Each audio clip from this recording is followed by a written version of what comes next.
Wala po nga naitalang pagbigat ng daloy ng trapiko ang Department of Public Safety Office o Dipo Santiago sa paggunita ng undas ngayon taon. Sa panayam ng Bomb Radyo Kawayan kay Dipos Chief Modesto Cabanos III, sinabi niya na bago pa man ang November 1 ay bumuo na sila ng priority plan para sa road rerouting dahilan upang mabawasan ang traffic congestion.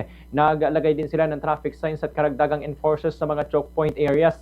Ayon kay Cabanos, simula pa noong unang araw ng Nobyembre ay ipinatupad na ang road rerouting at one-way traffic scheme. Ngayon pa man, mula ngayong linggo ay posibleng bumalik na rin sa normal ang daloy ng trapiko sa Santiago City. Tatlong malalaking sementeryo naman sa lungsod na dinagsa ng mga bumisita sa kanilang mga yumaong mahal sa buhay. Nilinaw naman ni Cabanos na bagamat abala ang kanilang tanggapan sa pagmamando ng trapiko, nananatiling normal ang operasyon sa pagpapatupad ng mga city at local ordinances. Kabilang sa mga pinakamaraming lumabag ay ang mga hindi sumusunod sa no wearing of helmet at driving without license.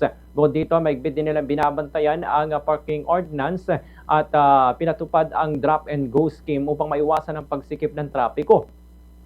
Sa kabuuan, naging maayos at mapayapa ang pagdalaw ng mga mamamayan sa mga sementeryo sa paggunita ng Todos Los Santos sa Santiago City. Ganito ang bahagi ng pahayag ni Dipos Chief Modesto Cabanos III.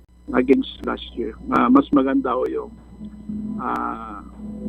rerouting plan namin. Saka yung pag-deploy ng aming personnel. Yun po malaking factor kasi. At saka siyempre po, sa tulong po ng ating mga PNP Santiago, ng LTO Santiago at mga ibang kasama natin ng mga NGOs na tumulong din.